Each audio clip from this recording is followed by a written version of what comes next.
Enough playing around. Time to get to business. All right. Hello. Welcome back to another episode of Black Guys on White Movies. I am kicking us off, your host, Aaron Covington. And I'm the bad Amon Adumer.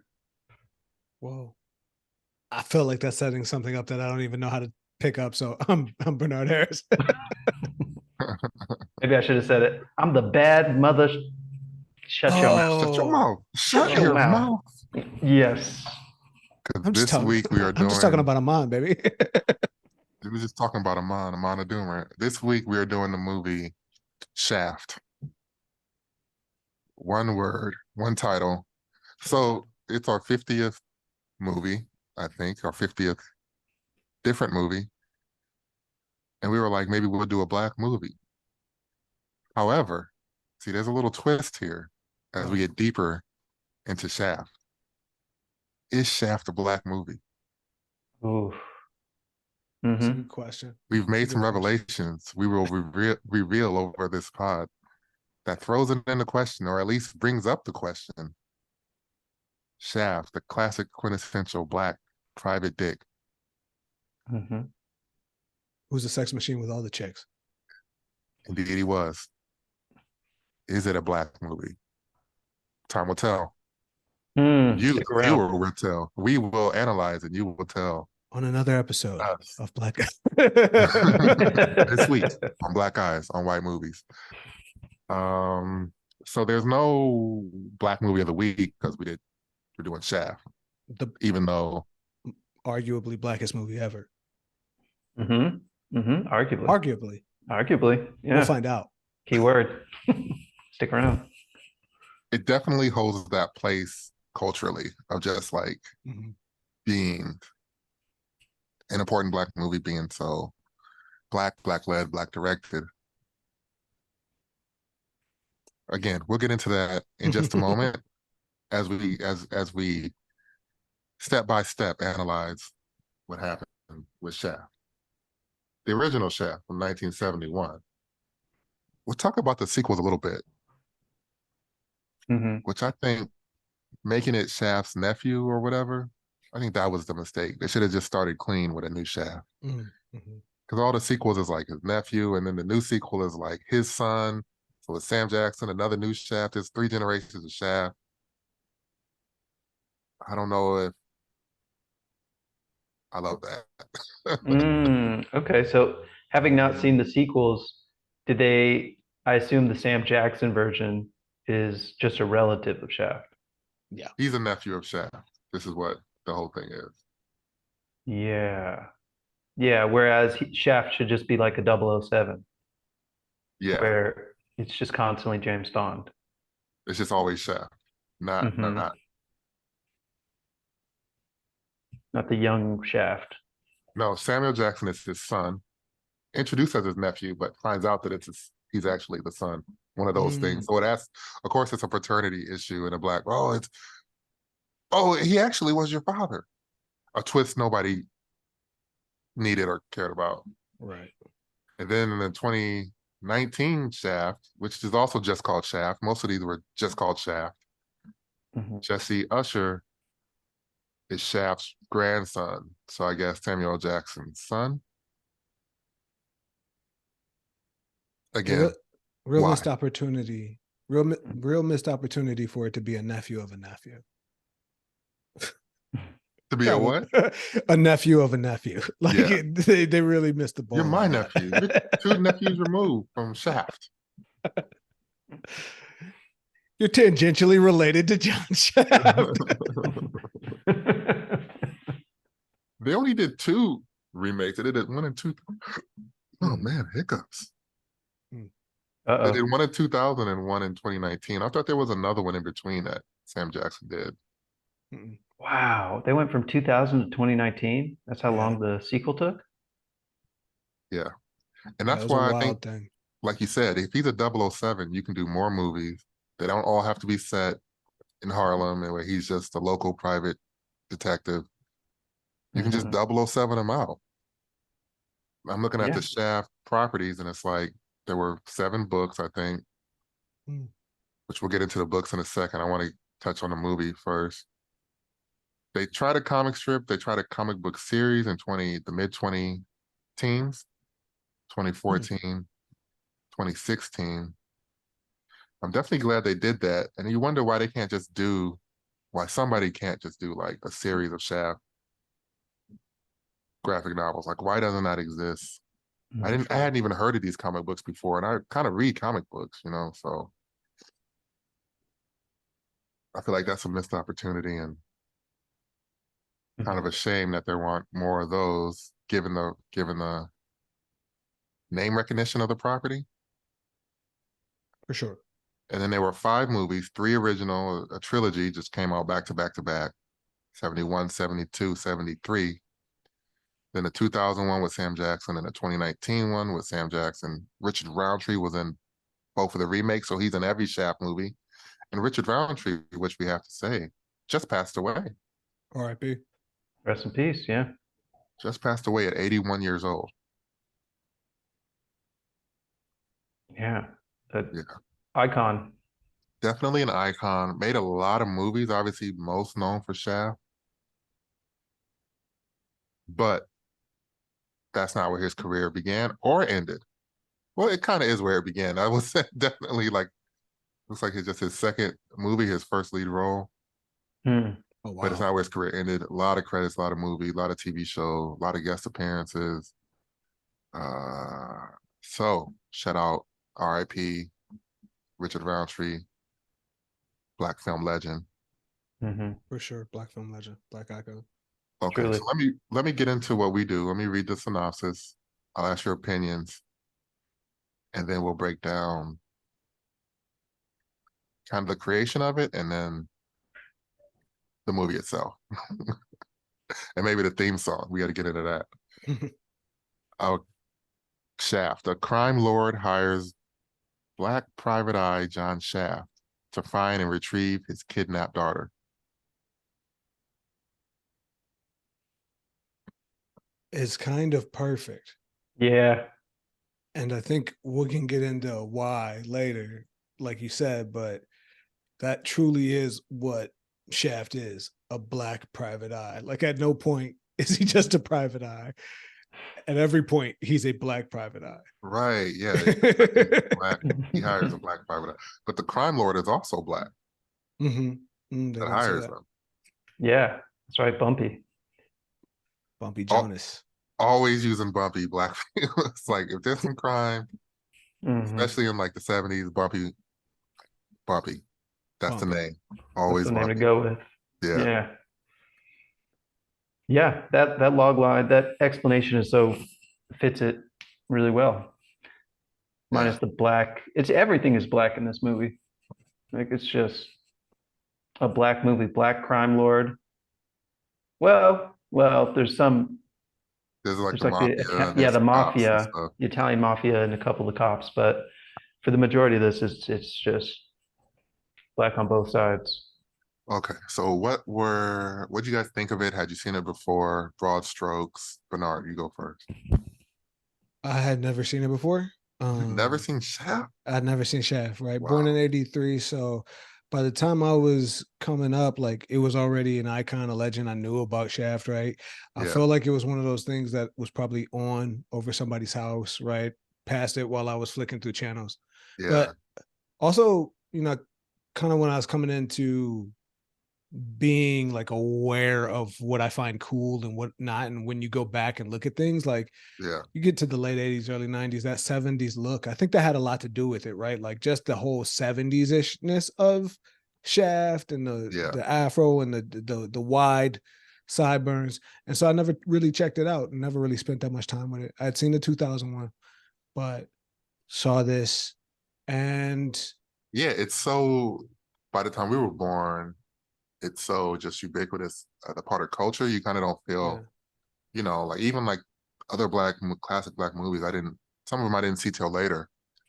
Like The Wiz is something I didn't see until late teen years, or something. So, but about it. And like with The Wiz, the songs. With Shaft, the song, he's a bad dude. He's a private detective. Where he fits, but maybe you didn't get the chance to see it. So I that's how think that it's happens. I think it's interesting, right? Like you're kind of describing, like I had seen The Wiz pretty young, you know what I mean? So it really does depend so much on like just kind of what your family was into, you know what I mean? And there is something about Black culture that some of these things are such iconic touchstones that everybody knows about. Sometimes you'll hear something like, "Well, you know, your parents didn't sit you down and watch Shaft or didn't sit you down and watch The Wiz." And it's like, yeah, we're all aware of it, but yeah, it really does depend on like what the people around you actually sat you down in front of. Yeah. That comes across your radar. But anyways, 100%. I really enjoyed it. I thought it was really well done. It is just I mean, it's a classic kind of private eye crime story. It hits all the tropes really well. You mentioned 007 earlier, man. I definitely thought that a couple of times. I was like, yeah, this is James Bond.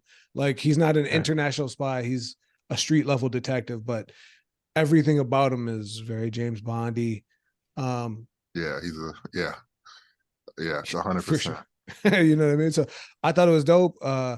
And you know, I thought it was interesting that they were using Bumpy too, right? Like trying to reflect some real thing that kind of happened, right? The street legend. So, anyways, yeah, I really enjoyed it. Aman, had you seen it before, and your first thoughts about Yep. Similar to Bernard, I haven't seen this movie. And it was, I feel like the legend of it had built up in my mind from hearing about it referenced so many 100%. times. Yeah. And just so the actual act of sitting down and watching it, I felt like I came into this with more expectations than almost like a Christopher Nolan movie where I was like, all right, well, this is a cultural like touchstone iconic movie character.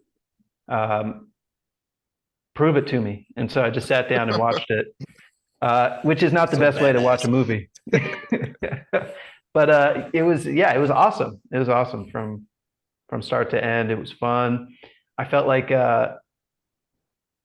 being kind of an exploitation movie, I had also limited expectations in that way, where I was like, all right, well, I expect to see a lot of naked bodies and it's going to be shot really poorly, whatever. Right. And I was surprised that that wasn't the case. This was like a solid detective story, street level detective story with like a good soundtrack. And it was fun. It's just a fun movie. I got to see all the little touchstones of, oh, this is exactly why Tarantino is just who he is, right?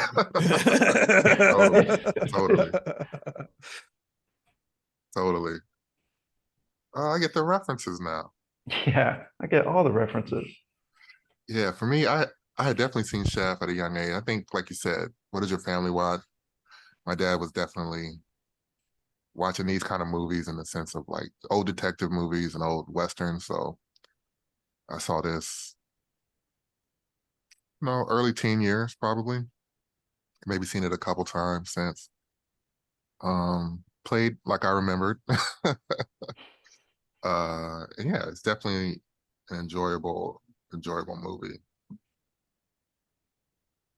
But this time I did raise a lot of some other questions maybe I hadn't thought about.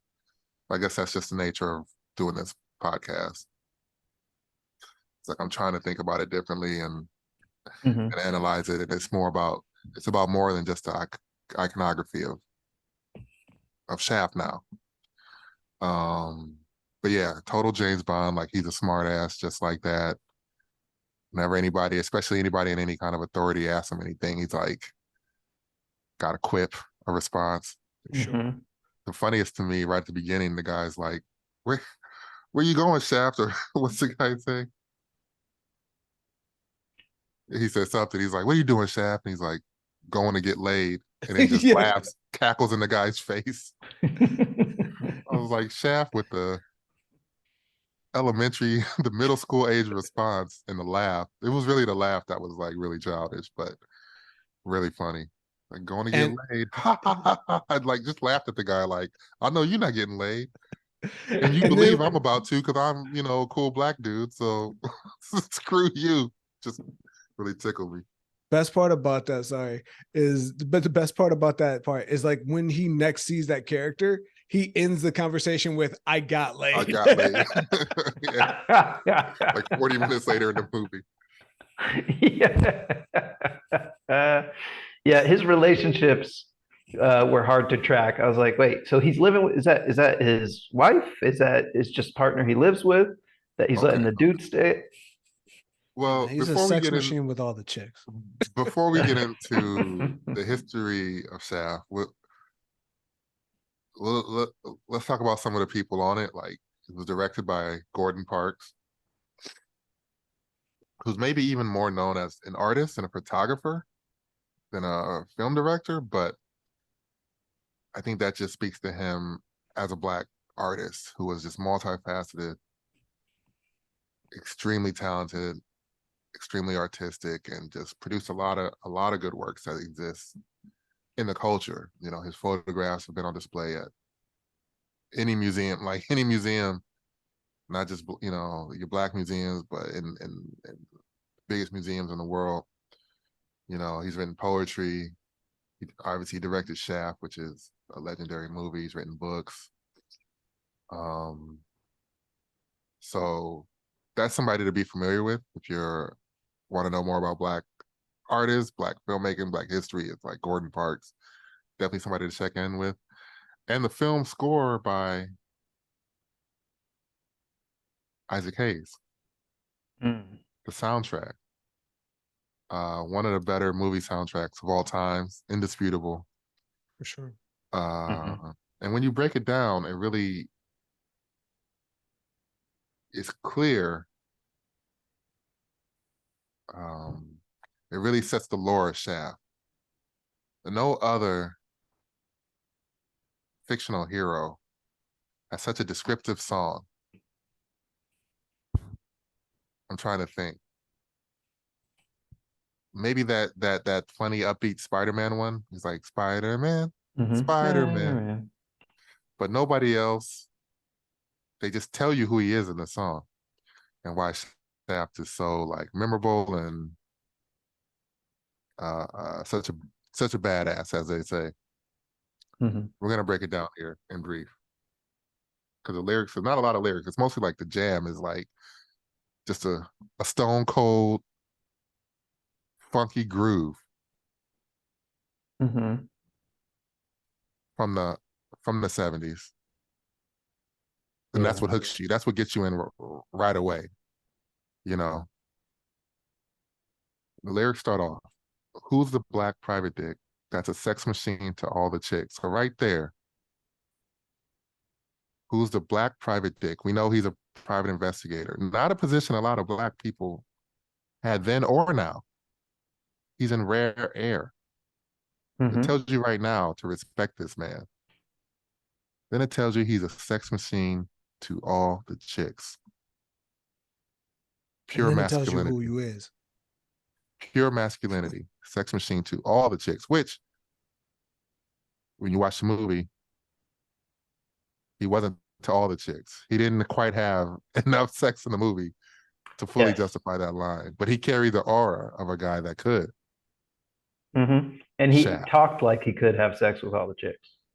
He definitely had that swagger. Who is the man that would risk his neck for his brother man? Shaft. I can dig it.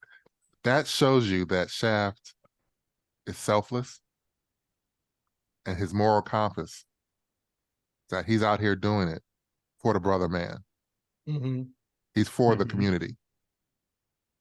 Even though people in here call him names, it's usually criminals that don't want to, you know what I mean? It's like, I'm a drug dealer, so Shaft is an Uncle Tom. Shaft's like, what is the math there? Who's the cop? Who's the cat that won't cop out when there's danger all about? Shaft. Right on. So Shaft, when things are tough, he's gonna stick it out. He's a good man, loyal, tough, resilient. Doesn't take shit, doesn't back down. Then a classic line is Shaft is a bad mother. Shut your mouth. Shut your mouth. A classic line. Then it says he's a complicated man, but no one understands him but his woman. Which in this movie, that's how they like the one trope that this movie was missing as a detective story is really the femme fatale. Mm-hmm. They, women were kind of just a prop in this movie, which is a whole different set of issues and things. But his woman was so understanding that she was just like, when he came over, she took care of him. When he got shot, she took care of him. Like, she didn't really have anything else going on, but she understood him. Right. Even though he's a complicated man. She's the only one that can understand what he has to do to protect the community and also survive for himself. And Shaft's juggling a lot of things. Right. Most movies take an entire act to show you and tell you who a character is. One song in the beginning, opening line. crawl, one line. Boom, we're in. This is the man who's complicated. Only his girl loves him or knows him, understands him. The economy of storytelling there. To just have a theme song that's like, this is the character, we're on board. Start the story, Right. Truly. I also I think I might push back on the he's down to help his brother man out.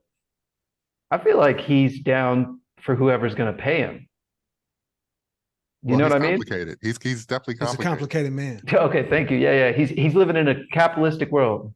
He wouldn't. I mean, he definitely says things that's like, I need to get paid and that kind of thing. And he carries that demeanor, but when the chips were down, it seemed like he did kind of try to come through for everybody. That's true. And he did want to stop a race war. He did want to stop a race war. Yeah. He was a hard man in a hard situation sort of deal. Now, Shaft, so the background of Shaft and why this might not be a Black movie. Before we get into that, I do want to just touch on the theme song. I think another thing that this movie is really helped by, and that theme song gets all that run, is just back in the day when the full credits would run in a movie. Like as I was watching that full credit scene in the beginning of the movie, in the beginning of the movie, I was just like, oh, like they're literally just having Richard Roundtree walk around looking cool in the streets of New York in a leather jacket, but it like 4 or 5 minutes. Yeah. It works, right? Because you're not going to have anybody really getting into anything over the credits. You know what I'm saying? Yeah. So I've often felt like I miss kind of that in modern movies. So anyways, I wanted to shout that out. Yeah, just like the song playing, it wasn't even him walking around of consequence. Nothing in that opening was important for the movie. Just in terms of the actual plot, it was just like scene setting us. We're in New York, we're in Harlem. Shaft's walking around with his long leather coat, looking cool. Right. Like just gives you an idea of who that person is. People aren't even like interacting with him necessarily. He's just another anonymous person in New York walking around. It was pretty cool. One thing is, like, since we're talking about that walking around in New York, one thing that I haven't always enjoyed that happens nowadays is like somebody will take like an old movie and they'll like upgrade it to HD with AI, and sometimes it doesn't look that great. Sometimes it looks all right. But this movie, as I was watching it, just like this movie looks great. It's shot well on the cameras that it has. It uses, out of focus and dark really well to make character moments. But at the same time, some of those shots of when he's like walking around in the streets of New York, I'd love to pay to watch a version where somebody like upgraded that so that we could see all the buildings in the background, not just like the gray fog of the sky or the night or the black of the night sky. Like it looks great on film now, but it's such an interesting peak.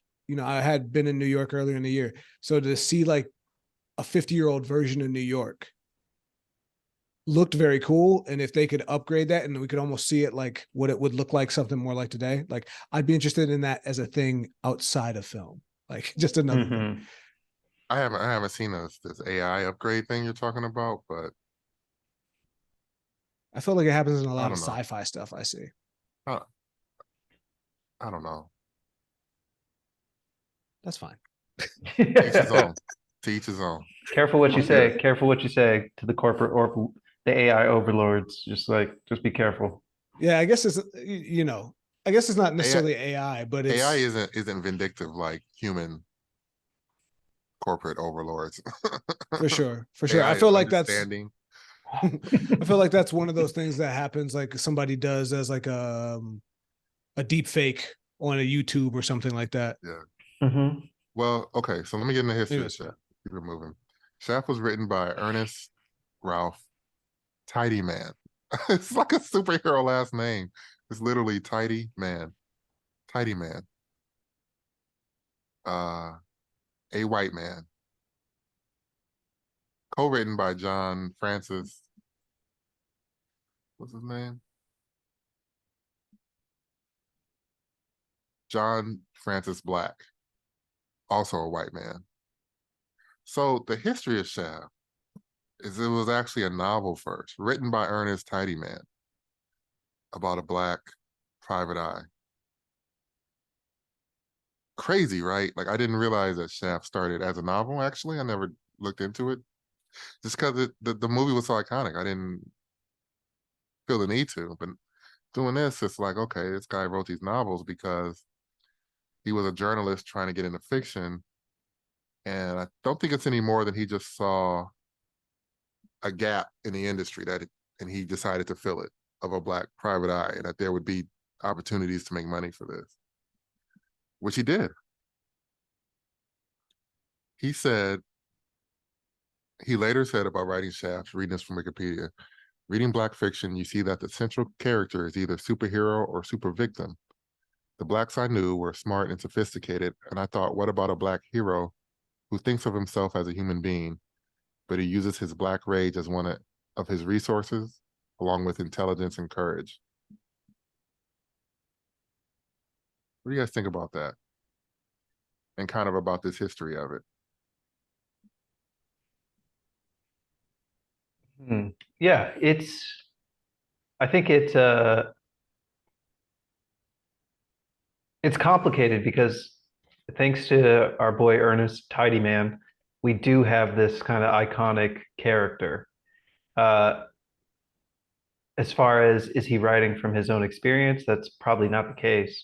He's fictionalizing a black experience. It's the kind of othering that you go, ooh, let me start from a character I don't see.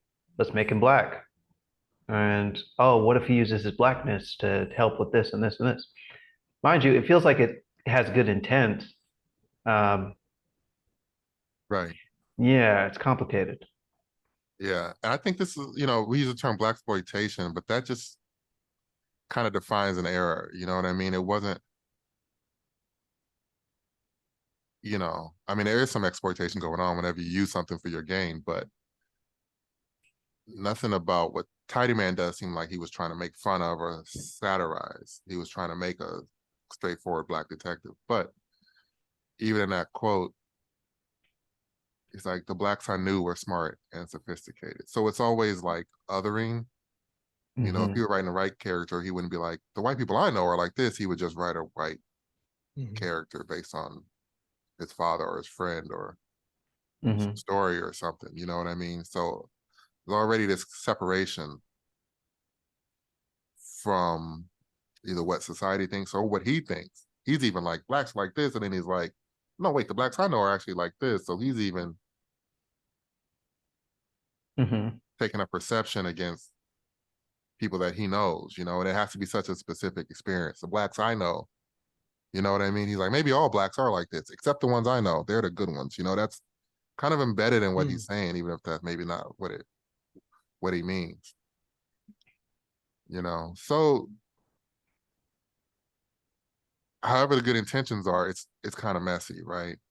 Yeah. It's definitely messy. It's definitely messy, and obviously, I think, Ernest Tidyman is a complicated man, and I presume no one understands about his woman, but I don't really know his love Would life. make sense. But at the same time, I think it's one of those things where it's definitely a function of like the time, and I don't mean that as like it was just the time. Don't worry about it. I mean, like, in the sense that like Ernest Tidyman writing this story was always going to be limited by his actual interaction with the Black community, which probably wasn't very big in, I would imagine, the 50s and 60s if it's a movie that came out in 71, right? Like it had probably been around for a couple years. So yeah, it's that outsider view. It's really interesting. I wonder, as someone who's never read the books, I kind of was aware that there were books. You mentioned the comic book series. I feel like that might have been the comic book artist Sanford Green. Maybe I'm wrong on that. I remember when that came out, but forgot about it. But I remember that introduced me to the idea that there were novels, because the comic, I think, was based on the novels. Point being is, so I was like aware that I did not necessarily know that it was a white guy who wrote it. White guy from Cleveland. Weird to deal with that. Well, all the heroes coming out of Cleveland, Superman, guys from Cleveland, and yeah, growing up in Cleveland, man, it was a creative hotbed. Wow. Yeah. It really was in some way, and just a lot was in a going lot of on ways. All superheroes and astronauts. Everyone. Yeah. That's what we do. Apparently. Light work. Light great iconic heroes. But no, I just think it's interesting because I felt, at least in the movie, and maybe this is the input of the Black director, Black cast, so on and so forth, but I did feel like this character didn't feel quite so other than the movie. It's interesting. I felt like it was very by the numbers. Like, as somebody who has read like crime fiction from that era of like, people like Donald Westlake and like kind of like the people that this person sounds like he was trying to write as. It has all of those tropes. You know what I mean? It hits all of those plot beats. And I thought they did a good job of that in the movie. Well, check this out. So the novels came out and somebody was like, well, we think these will make good movies. Shaft ended up being the 5th Blaxploitation movie, but it was made around the same time as the first 4, really. It's not like Shaft was the one that let him know that this genre was really profitable. But the original screenplay was written as a white detective. Oh. Crazy, right? So they changed the Black novel. Ernest wrote the screenplay to a white detective. Gordon Parks signed on and made it a Black detective again. So it's twice removed from itself. Wow. Ernest, no good, my man. I tried to let you go once, but you were about to be a hero, Tidy man. Yeah, we were like, you're doing your thing, create these, and then he's like, nah, I gotta make it white. So it's like chase this money, man. It's like, man, Ernest, I don't know what to think about you, man. You definitely well, because even Ernest understood Hollywood back then. He was like, nah, they're not gonna let this fly. Yeah, he was like, I took it as far as I could. Right. He didn't even wait for studio notes. First draft. He was like, so I've made a couple of changes. Yeah, he's like, I think the best way to go, where the market is. Yeah, so that's even crazy. And so kind of going through it a little bit, like it did get a lot of criticism. But the one thing that also stands out to me, without going into like all the criticism it received and everything and the portrayal, but I think it was Gordon Parks was even like, and a lot of what he gets credit for is just being like a fun, entertaining movie. And some of the criticism were like about the depiction of race or what it's saying about race and things, but I think it seems like they wanted to make just a fun detective movie, flaws and all. I'll say it like that, And so I definitely feel like there's something really important in that. And it's tough when you're a minority, or especially black, specifically being a black creator, when if you try to make something, there's all this overhead, you know, about how important it needs to be or what it needs to be saying, in a way that can aid storytelling sometimes and can be a detriment to storytelling other times, because sometimes you do just want to make a fun detective movie or a silly comedy. Comedies kind of sometimes get a pass, but without that comedy label, a lot of times it's like, how important is this movie now? It has to be the most important. You know, you're black, you have to like uplift all your people all the time. And sometimes what people need to live, we had this kind of conversation before about like fictional iconography, is like sometimes people just need stories and fictional characters and fun movies. Sometimes that has a kind of impact that like a biopic can't have, or something that's meant to be such a strong commentary in society can't have. So it's like both need to exist. Something a little light needs to exist, or a political thriller needs to exist where we know the person's black and it's addressed in different ways, but it's not meant to be like the important black film. Yes. Yes, I 100% agree. Because you want that fictional representative to not just be like we're talking about, steeped in such serious, like the weight of their race on their shoulder and the movements and all this other stuff. Sometimes as a kid, you're just watching. I remember watching like Justice League and being like, "Oh, nice, Green Lantern's black." Right. Like it was just cool to see someone who was black. He didn't need to be. It's hard to understand the history when you're younger and you're just looking for representatives. Yeah. Yeah, oh yeah, go on. And when you look at mainstream, it's like, yeah, both exist. Both exist. Like you can have, I mean, case in point, this summer we had Barbie and Oppenheimer running the box office. You know what I mean? Oppenheimer is about a very serious subject, and it's definitely marketed and meant to be like somewhat important in understanding this part of history. And Barbie is based on a toy. You know what I mean? And of course, the movie talks about some issues of the patriarchy and things, but it's never becomes like a very important film. It's always a Barbie movie. It's always silly and fun and bright. So it's not that I'm tired of this. Like, no, I want to see the important biopics, but we also need sometimes just like a detective movie. Sometimes, That's it. just a family drama that's steeped in just like that own family's, you know what I mean? Or like, something that, both need to exist. And I think that's some of even the backlash we see. Yeah. And it's funny when you describe that he wrote this movie as like a white version of a detective. I couldn't help but think of the movie Alien, which wasn't initially like the main character wasn't initially Ripley wasn't a woman in the screenplay. It was just like they wrote the screenplay. They didn't, I don't know if they left the genders out or they just assumed it was a man. And then they were like, okay, let's make this a female character.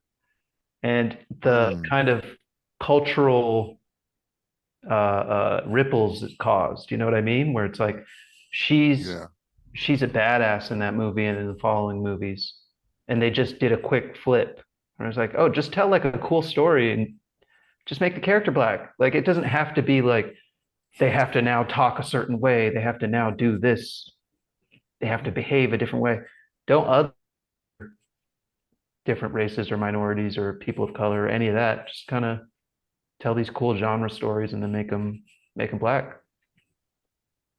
Yeah, I would definitely agree with that. And I would say if their goal was to create just a good black detective story, flaws and all, I would say they more than accomplished it. it does hit, I think, all those things that you would need for a good detective story. I mean, you could have made this same movie at this same time with, like, I don't know, a 70s white actor. I can't think of somebody's name right now. And it would have worked, right? It'd still be kind of a detective action classic, right? It's a crime action movie. Right around the same time that Dirty Harry's coming out, right? We've already talked, and I don't know if you, same year. And I don't know if you mentioned, but also the Ernest Tidyman, right? He wrote on like French Connection, I think. He wrote French Connection, yeah. He wrote French Connection, right? So like also Popeye Doyle, a very like hard-boiled detective, tough guy sort of thing. So I mean, I think it would have worked anyway, but just the fact that it is Black and it feels, I don't know, right? It was a number of years before I was born, so I can't tell exactly, but it does feel like it's embedded within that Black community of Harlem at the time, right? Gordon Parks lived there, was there. And also, you know, you've already mentioned the impact of Gordon Parks, but watching this movie this time really made me appreciate just how much impact on Black culture he's had, that maybe we don't always know of. Even like the first episode of Lovecraft Country had so many Gordon Parks images that they specifically shot to create.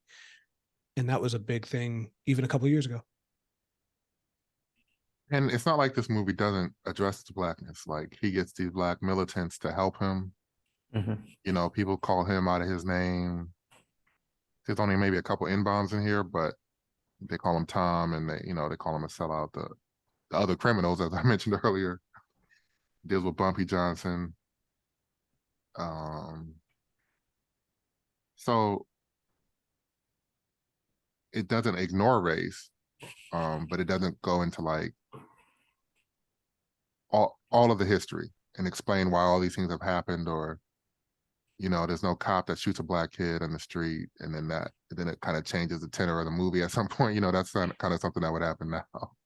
The movie's going along, he's trying to rescue this girl, and then some random Black kid gets shot, and then there's a protest. And, we have to live in that, and this didn't do that. Right. He's got to question whether or not he should work with cops. Like it becomes a whole different thing. It's kind of just embedded that he works with the cops, but he doesn't trust them. He doesn't trust anybody. But he's the guy that straddles the line of like the Black neighborhood and dealing with the white establishment, the white government factors. Yeah. And somehow he can navigate both because of who he is. And then audiences responded. Shaft was made for about 500,000, maybe another 500 or so advertising, so about $1 million budget. Made 13 million. Wow. It was the success of early Blaxploitation era that let that genre continue all through the 70s. The film was one of only 3 profitable movies for MGM that year in 71. Ooh. That's crazy. Right? That's crazy. What? Because the whole time I was thinking, like, it's definitely an exploitation film, but like, is it though? Because it kind of just feels like a Hollywood action movie at the time, So it's like it could have been, if not for that kind of like corralling of Black art into one thing. Well, exactly, like the whole like rhythm and blues category. It's like if they hadn't felt they had to categorize movies as Blaxploitation, this would have just been the Black-led detective entry of the 70s, along with Dirty Harry, but now it has to be Blaxploitation, which I don't hate the label. I like the Blaxploitation films, and it makes it easy to go back in time and like watch a certain kind of film for a time. It's like, oh, I watched the Blaxploitation film. I watched a handful of Blaxploitation films to study that era. But this movie was so par for the course for detective movies. It was just like, it would have been good, like you said, with a different cast or without that label. Yeah, I think I agree 100%. It didn't need that label. Because exploitation film gives you a certain number of expectations of like, oh, okay. Like I said, I thought I was going to see a lot more naked women. I thought I was going to see a lot of like just needless violence, like blood, like which is what you Yeah, expect in an exploitation movie. And then I also expected to hear a lot of like jive talk. Like I yeah, was worried about that. I was like, even very much before we like. picked this movie, I was like, is this going to set us back? Should we watch this movie and talk about it? And it didn't do any of that stuff. Yeah, So I felt like it was just like, I don't know, some black characters in 1971. It felt like mhm. I guess it felt real in the Hollywood sense of like this guy's a untouchable hero, right? Yeah, and the Mhm. same kind of convoluted plot. Like people are looking for Shaft. This gangster wants to hire Shaft. His daughter was kidnapped by these other gangsters. Then he finds out that it wasn't this. It was actually a bigger deal with something this, and the cops are tied in. And it's just like none of this matters. It's too much, you know. No. He goes over this guy's house. He randomly meets this girl at the bar. They have a little sex, and the sex scenes were actually super tastefully done Yeah. with music that was sensual and triumphant in a way. Yeah. Like you This is definitely wanted to appealing. be cheering whenever Shaft was getting it on because it was like do do do. The music went up, but it was like just slow enough to be like this is hot. You know what I mean? Yeah, I noticed that too. Like the sex scenes, like I'm often not a fan of in general. I think they're often poorly done, but I thought this was like pretty tastefully shot. And I mean that for all movies, not just like Blaxploitation. And so I thought Just this in was actually, general, yeah. yeah, Mhm. pretty well done actually. Um, and yes, very triumphant. Hmm, hmm. Well, I I really loved the actor who played Bumpy Jonas, right? The Bumpy Johnson character. Like Hmm. I thought that was a great performance. And he like you mentioned, like he goes over to somebody's house. At some point, he goes to Bumpy's house and he goes in like Bumpy's office and he walks in there. And it's such a Bond moment. That's a Bond villain. He's got like the white furry carpet all over the place. It's super classy office, right? He's got his feet up Mhm. on the desk. I thought whoever that actor was, and I saw his name, but Moses Gunn. Moses Gunn. Yeah, I just thought he did a great job in that performance. It's And a his second in cold cat. command was Bundini Brown, Muhammad Ali's trainer. Oh wow. Mm-hmm. Yeah. Whoa. And he was also very comicky, very Bond villain, like Shaft. Mm, You know, he like, definitely. I don't trust this Shaft guy. He was like, me and you are gonna tussle one time. Shaft was like, shut the hell up. Right. He said, "Quit playing with yourself. Yeah, quit playing with yourself, man. You ain't gonna do." No, great. It was a lot of great lines. A lot of great lines in the movie. I Truly. also thought it was interesting. You know, obviously the character Shaft is like super, like you said, ultra masculine and blah blah blah, and this doesn't do well for women's representation. But the couple of moments that they did showcase women, I thought it was interesting. Like the one lady that he sleeps with, you know, she kind of calls him out on being shitty to her afterwards, and I was like, Yeah, that's the white lady. He the did white get with lady. the white lady, and I think that was a purposeful for some reason. I don't know. They were doing something there, but He's a sex machine Mhm. to all the chicks. all the chicks, Shaft. That's Yes. that's Yeah, what they're letting you know. But like she actually speaks up. I thought there was an interesting scene with uh the bartender at the bar across the street who's gay, and right. Who grabbed like Shaft's butt before he yeah, leaves? and Shaft just kind of laughs about it. You Yeah. know what I mean? Like so, it was He's just like, this is New interesting. Like York. This is the 70s. We're in a dive bar. This is people just, you know, you gotta let a everybody man be a knows, man, you right? know? Exactly, not like a deal. And I just thought it was interesting because I think like when you talk about the '80s being more conservative, it had way more like violence and stuff. I feel like that character becomes a joke in maybe an '80s action movie, Yeah. and Yeah. that was Mhm. just a And character living. from then on, you Yeah. know. Yeah, from then on, yeah, But totally. it was just a guy like, yeah, that's real interesting. Like just small, I don't know, maybe 90 seconds he was in the movie, but like you said, to think about how that would be portrayed now. It'd be like a whole 5-minute comedic bit about how gay this guy is. You know what I mean? And all these innuendo jokes that would be made. But no, he was just a bartender, and he was like, "Shaft, this is the deal." Shaft was like, "Let me wait on these guys." He was like, "Okay, let me get out of your way," and grabbed his butt. Right. It was like no, barely any acknowledgement of it. Right. It's funny. It was funny. Shaft, a complicated man, a complicated movie. A complicated movie. Complicated movie. There was the I can't remember which lady he was hooking up with, where she was like, "I love you," and he went, "I know," and I went immediately to the internet and went, "Empire Strikes Back." Right. Yep. Han Solo. What year did that come out? That 79? stole from 80. Shaft. 80. Yes, 80.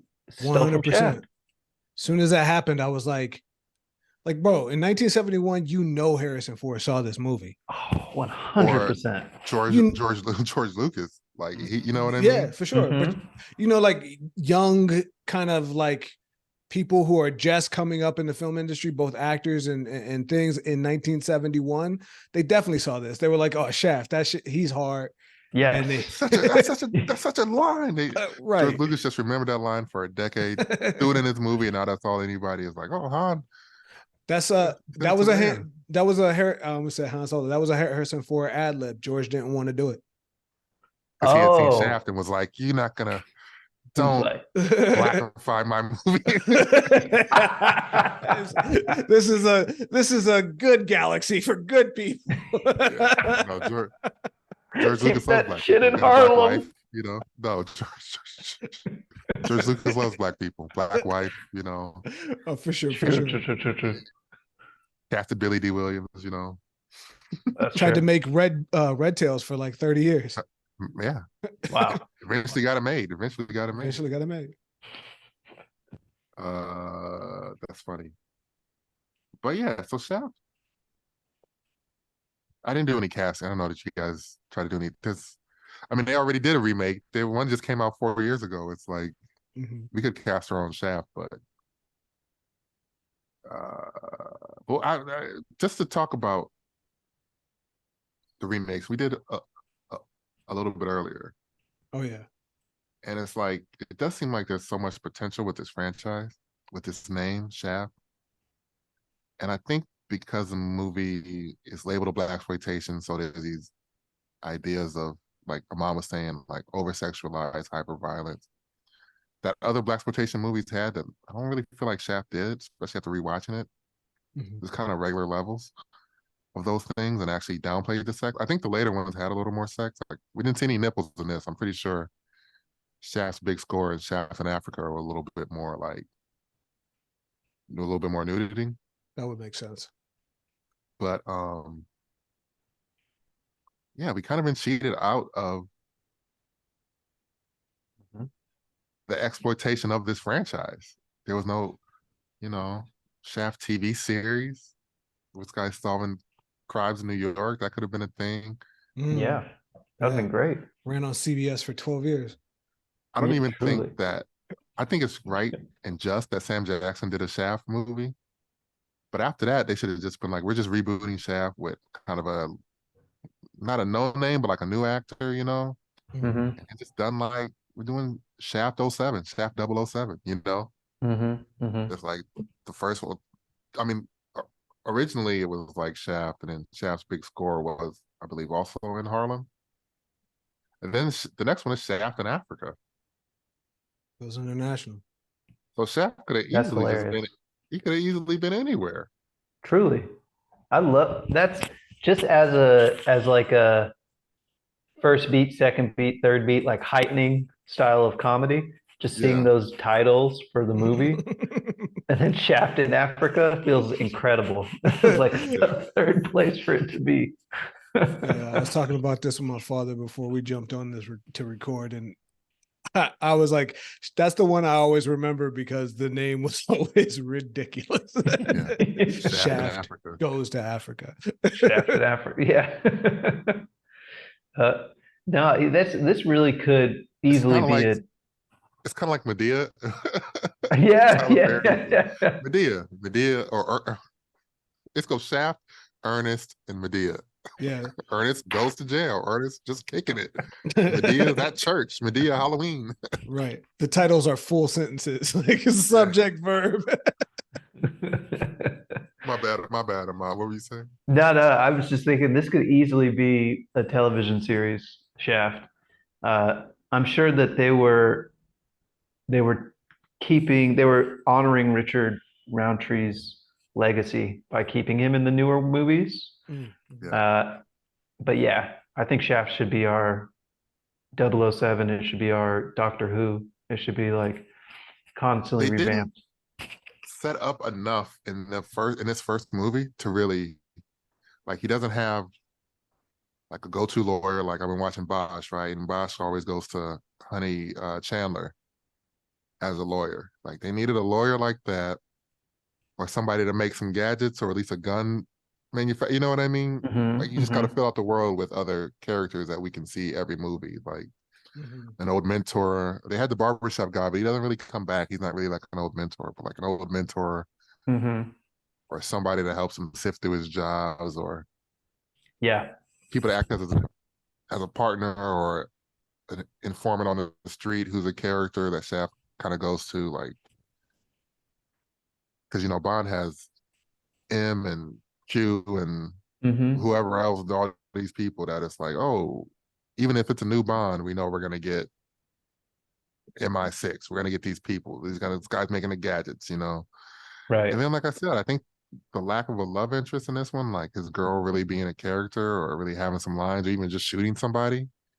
A Bond girl always does something. She's either on his side, or she's with the bad guy, double crosses him, double crosses the other guy to help Bond. Like, a little bit of seduction in the Shaft. And then in the new ones, they kind of try to course correct a little bit and make Shaft like he's got a girl and he treats women. It's they actually made women a part of the movie. Right. But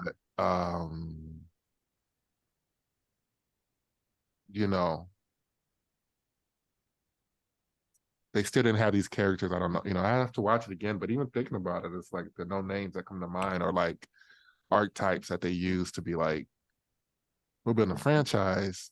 We got franchise characters. You know what I mean? Everybody's name is kind of memorable, and this is the way it'll be. Yeah.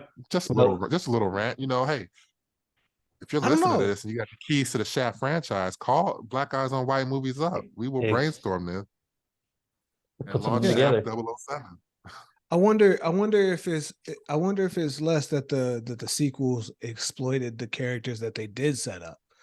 Because I could definitely see a world in which, right, you have a Bumpy Johnson or Bumpy Jonas in there who's a recurring villain, right? Even if he's not always the primary villain, he's always on Shaft's case. You know what I mean? Yeah. And like, yeah, the Italian cop guy who's like his partner. Like, they have to help each other sometimes. Yeah, it's like, oh, Shaft and Bumpy teaming up now. That's the only way they can win this, is if they team up. And then like in Africa. In Africa, right? Oh man, the militant dude, Ben. I could see, Ben being like a guy he calls in, or hey Ben, what have you heard? Or so I felt like it's that maybe they didn't. I've never seen either of the sequels all the way through, so I'd have to watch them. But maybe they didn't exploit what they had set up, because they kind of built a world around him. But yeah, he did need a love interest or a femme fatale of some kind, for sure. Definitely. Yeah. Or femme fatale of the week, if it's a series. For sure. Yeah. It makes me interesting. Hard to do. Go ahead. Oh, okay. Definitely hard to do a franchise when you have to introduce new characters every time. You know what I mean? For sure. I was thinking just like a new villain is one thing, but yeah, go ahead. I'm sorry. I was just thinking like how interesting this idea of like a 007 type Shaft would be. Like if it was one of those things like every generation had its own Shaft. Like in the 90s, it was like, Wesley Snipes, one of his first movies. You know what I mean? Everybody kind of has to do Shaft as a proving ground, If Wesley Snipes had done like his own three Shaft movies, and still did Blade, let's go. Ooh. Could you imagine? Forget it. And still And did I think it is Passenger important 57. because Ian still did that too. Yeah. Oh my goodness. Incredible. Because Richard Roundtree was about 30 when he did Shaft. So it's like you get an actor about that age, you know. Sam Jackson, who, of course, we love Sam Jackson, but I mean, he had to be like 50 when he did the first Shaft. Yeah, he was over 50. So not that he wasn't even the right guy to do it. I think Sam Jackson should have a Shaft movie on his resume. But right after that, we should have been like, okay, whoever was 30 in the 2005, you know, should have been like, he's a new Shaft. At the same time they did Daniel Craig on 007, we should have been like, well, we got my boy as new, you know, as a new Shaft. Honestly, it almost like should be neck and neck, right? Like every time they got a new Bond, like, okay, we got a new Shaft. Like, New Shaft. You know? I mean, the Bond vibes were way more than I expected out of it. That was the most surprising thing I think about the movie. Yeah. I just got excited at the idea of a team up film. Yeah, Bond and Shaft. Bond and Shaft. God. Look, in Africa. Oh, let's go. It should be like, yeah, there's a Bond movie, there's a Shaft movie, there's a Mission Impossible movie, those three. And now with Fast and Furious, it's like everybody's covered. Everybody could have been covered. Hollywood. Come on. We've talked about this a little bit the last few times, but like, yeah, just sometimes like the franchises, like, let's hit them. Everybody wants them to happen. Just do it. Like nobody doesn't not want. Yeah. What? Oh my goodness. Anyway, Shaft franchise, it's coming. Yeah. Exactly. Let's not blow too many of our ideas right now. Yeah, let us know. Right. Yeah. Figure this out. Be interested. Yeah. Shaft in Philippines. Oops. Almost spilling that. No. Shaft in Russia. Oh man, so timely. So timely. Put Shaft wherever there's a world issue. Only Shaft could. Which is funny because that's kind of what they do with Bond. Definitely more Jason Bourne too, right? Like wherever there's a world issue, I feel like you could definitely do that with Shaft. Anywhere there's a world issue, like Shaft in Venezuela, you know what I mean? Like the issue of the day, and Mission Impossible does it too. It's like, oh, we're using AI, they're using drones, whatever. Mission Impossible covers it. It's like, yeah, Shaft. And it could even start on the street level, right? I mean, we're just pitching now at this point. But like, yeah, Shaft has to deal with, you know, the all-seeing eye of surveillance that's profiling Black people. And he finds some big conspiracy underneath that takes him from New York to DC to Beijing. Ooh. Yes, definitely to Beijing. It makes me think on the movie itself, though. Like, I do think they did a very good job of doing that. Because, like, when for sure the cop was like, on the inside, it's hood versus hood, talking about the mafia and Bumpy going to war. You know, he's saying hood versus hood, like criminal versus criminal. He says on the inside, it's hood versus hood, but on the outside, it looks like black versus white. And if we don't, and then he says, like, we could have the National Guard rolling tanks down Fifth Avenue or something. And like when he said that, I was like, oh, so they were dealing with some things like, yeah, if that were to happen at that time, there would be soldiers on the streets, you know? Right. Yeah. Exactly. It's not like they weren't addressing things or being aware of the reality of the situation, you know? So they were talking about that stuff in this movie. Yeah. Timely Shaft. I know. So good. That would have been like the president state of address. There's something going on in New York. We have to get these Black people back in line, you know? Yeah, I'm sure. I mean, I've never really listened to any political conversations from back then or political speeches from back then, but I get the sense that like Harlem at that time was like used by white politicians in the same way that Chicago is now, right? Like, I'm sure. Yeah. You know, up in Harlem, like, oh, you know, you know what we mean. Wink. When we say that. It's not all leave it to Beaver up there, if you don't catch my drift. It's rough, dangerous. We don't want the entire United States to be Harlem, do we? Right, exactly. For sure. Yeah. They could be at your doorstep. This John Shaft is a menace. That's what passes for law enforcement. Yeah. All right. Yeah, why did he have a badge? He did flash a badge a couple times, but he wasn't a cop. I feel like New York State, like licensed to privatize or something like that. This is like a weird Okay, I piece can of see that. information bopping around. Yeah. I was wondering about if that's what they were saying, like he had a private eye license. But I people thought at don't first know. when he showed it, he was a cop. Yeah. Yeah, I did too. same. I had to I look. thought he was a I cop. went to Wikipedia. I was like, wait, Shaft's not a cop. And then I was like, are we gonna get the scene where he's like quits the Mhm. force? And I had seen it before, but I guess I didn't really notice or care about the badge before, but it was kind of took me this time. God Yeah. damn it, Shaft, you've gone too far this time, and I can't save you. Shaft, you're a renegade. Turn in your gun. I hate to do this. Happens every week, Shaft. Gun and badge. But this Yeah. week I'm serious. You're This is out. jive business. Take my badge too. You know what I mean? Like Yeah. it's a classic won't do walkout it- scene. Yeah. If you won't do it, I'll do it myself. Get back here, Shaft. Shaft, get back here. So ridiculous. Yeah, I think this is good. Great score. Great score. Great score. Amazing Even- score. Even to make another Bond thing, the only other person I think who has as recognizable like a personal theme. It's like Shaft, Bond, and Vader. You know what I mean? Yeah. Oh, Yeah. Iconic. Shaft's even more iconic than when you really start breaking it down, it's like, oh my goodness, this guy he ranks with anybody. Because you don't even need to hear the words of that song to recognize that it's the Shaft theme song. You know what I mean? Incredible. Truly. Truly. Man, this Mission- is back in the day where the scores for the movie are as iconic as the movie. Mm. I was just thinking about Sometimes Superfly. more so. Yeah. Just like beautiful. When you look at those franchises, like Bond doesn't really have a song, does he? No. Dun, But dun, Mission dun. Impossible has a song.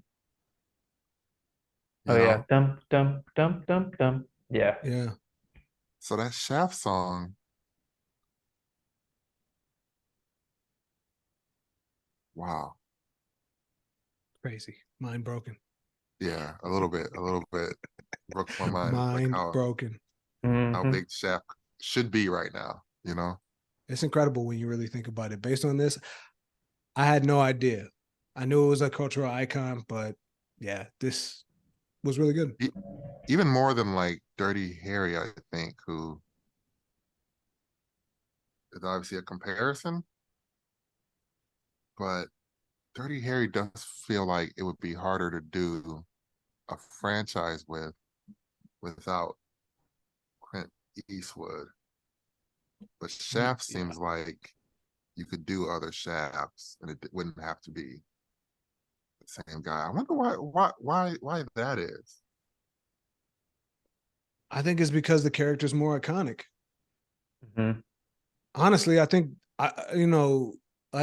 people you can have iconic performances of certain people, right? I'm a big fan of like Batman or Star Trek or James Bond, all these sort of things where you have that. I think when you have a more iconic character, it's more able to be, stepped into. Why is Shaft more iconic than Dirty Harry? Is the question then. Yeah. I feel also similar to I what don't you're saying. disagree, but I kind of don't understand why that's the case. I don't know. I feel like Dirty Harry is a very small character. I feel like the Yeah. character himself is caught up in his own pettiness. Like it's almost He's not because a heroic character. he's really. not a heroic character. Yeah, for sure. Even Yeah. like his ability to like doggedly chase down the bad guy really is not about him serving justice. It's about his own like shit. Yeah, and he's such a like kind of unrepentant killer. You know what I mean? Yeah. Yeah. Like Dirty Disgusting Harry human wants being. to kill people. None of these other guys are trying to kill. James Bond has a license to kill. Ethan Hunt does not kill. Shaft only does it on the job, but Dirty Harry's like, if I get a chance, oh, I swear to God. Yeah. Everybody's dead. Yeah. And he's a little more serial killer, psychotic with it, where it's like, guess how many bullets I got left Yeah, he's wild. before I kill you. Like he has fun with it, which is scary. Like maybe that's what it's missing. If you're going to do a Dirty Harry franchise, you almost has to be like, he's always dealing with serial killer. It's almost like SVU or something. He's got to be dealing with the lowest rungs, the most perverse kind of people. Not people trying to take over the world, people that are like SVU villains and you know what I mean? Like that's the level it would be because that's the level that he's operating on. Right. Now I got excited for a Shaft versus Dirty Harry. Another amazing crossover. That would be amazing crossover. Ooh. It is interesting because it makes me think of like Dirty Harry, right? As like you said, maybe serial killers. It's almost like the Luther character played by Idris Elba. Yeah. It was like very unlikable as a character, but he's like up against forces that are much worse, right? And I think, Dirty Harry's a much more sociopathic version of that, but still, it's kind of that thing. Like he's so bad that only he can take down the truly, you know what I mean? Really depraved monsters of society. Whereas Shaft is so you need a monster bad. to catch a monster. Yeah. Yeah, Shaft is bad. shut your mouth. All right. Good up, man. I like talking Shaft and breaking down a potential franchise of it. Well, I think we're gonna roll today, and maybe we do a couple more before Thanksgiving, see how it goes, and that's what it is. Well, it is what it is. And it is what it is. Yep, we good? Yeah. See you guys next time. Peace.